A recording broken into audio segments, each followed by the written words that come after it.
the Nintendo Switch 2. Don't buy the Nintendo Switch 2. Nintendo is a horrible company. Nobody will buy the Nintendo Switch 2. I am not buying the Nintendo Switch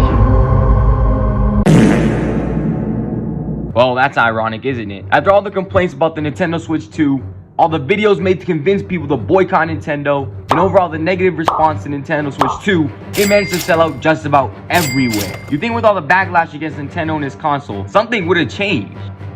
But no, nothing changed. This got me thinking about why nothing changed. And today, I'm going to give you the answer as to why the Nintendo Switch 2 did not fail, despite all the negativity toward the console.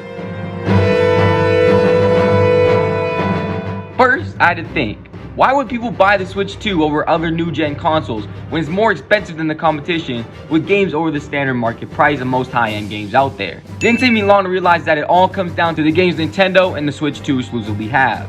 The Legend of Zelda, Metroid, Smash Bros, Luigi's Mansion, Xenoblade, one of my personal favorites, and of course the hard carry himself, Mr. Gaming, Mario. This is the main reason why the Switch 2 and its games can get away with being more expensive. You can't play these titles anywhere else besides being a dirty criminal and pirating these games. Nintendo would be in huge trouble for these price hikes if it weren't for the exclusivity of the titles on the console itself. This is also personally the reason why I ended up buying a Switch 2 despite how egregiously expensive it is compared to the competitors.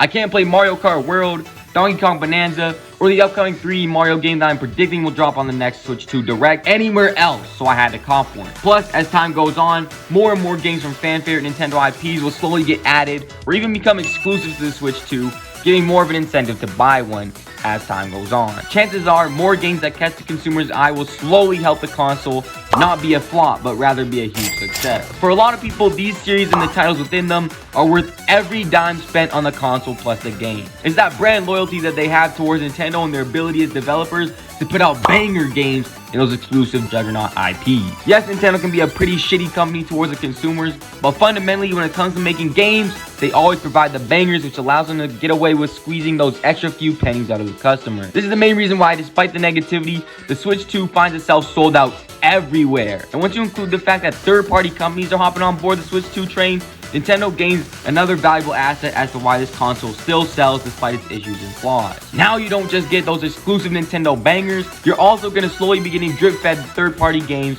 as third-party developers slowly start putting their games on the Switch 2 console. This is a huge advantage for the Switch 2 because you get access to exclusive Nintendo properties without losing the ability to play most games from other developers. This edge over the competition gives those people who aren't super heavy into Nintendo properties a reason to buy the console, as now they can play those third-party games not only just at home on PlayStation or Xbox, they can play them wherever they want on the most powerful portable gaming device out there. The Switch 2, just looking at games alone, gives you exactly why it's sold out right off the rip. The console just has a huge competitive edge in this field, allowing it to lock down that sold out status across the globe. The next thing I want to talk about as to why the Switch 2 sold out despite the backlash has to do less with the console and more about the gaming market and consumer behavior. We all know the main reason why people expected the Switch 2 to flop. The price of the console and games is higher than usual, which should in turn price out potential buyers. The decisions made around the console are heavily anti-consumer. For example, physical copies costing more for literally just a box plus a digital download, or making the tech demo cost money. Well, let's take a deeper look as to why these changes may not matter as much as you might think, by going all the way back to when the PlayStation 5 first released. When the PlayStation 5 first got announced and slowly got closer to the release date, people didn't really like what they saw.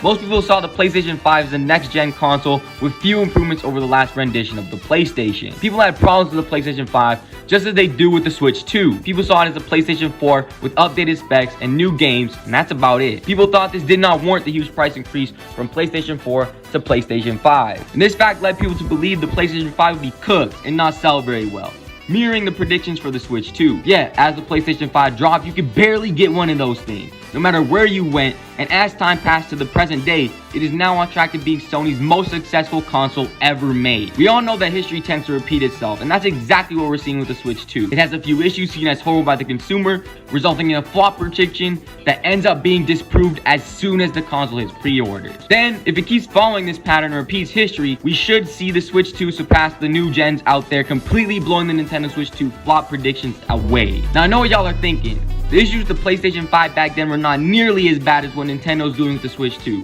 Now, you're 100% correct.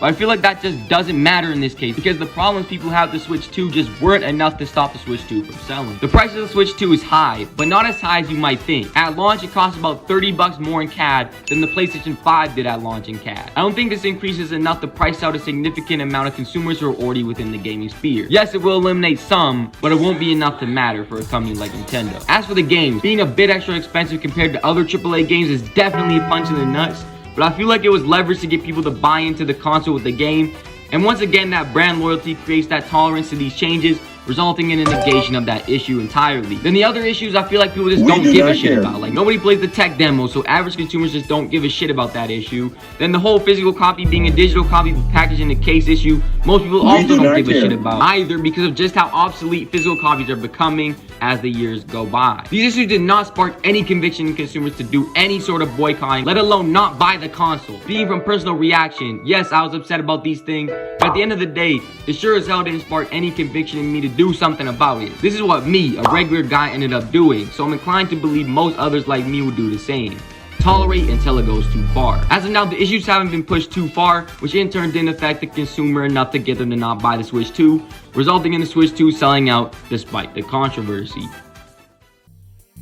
When we take another look at all the complaints about the Nintendo Switch 2, including the outrageous price of the console and its games, to tech demos not being free, to physical copies not even being physical copies, you would think the Switch 2 would be destined to fail. This couldn't be any farther from the truth, as the Switch 2 has sold out pre-orders in stores across the country due to the sheer strength of Nintendo's exclusivity, game variety, and developments to the console that have made it worth buying for many consumers across the globe. The issues present with the system itself may have seemed like something to spark change in sales of the system, but in the end, these things blew over and don't seem to make as big of a difference as people had predicted. So, that's why the Switch 2 managed to sell out everywhere and looks to be Nintendo's next big success in the gaming market. Thank you for tuning into my thoughts on the Nintendo Switch 2.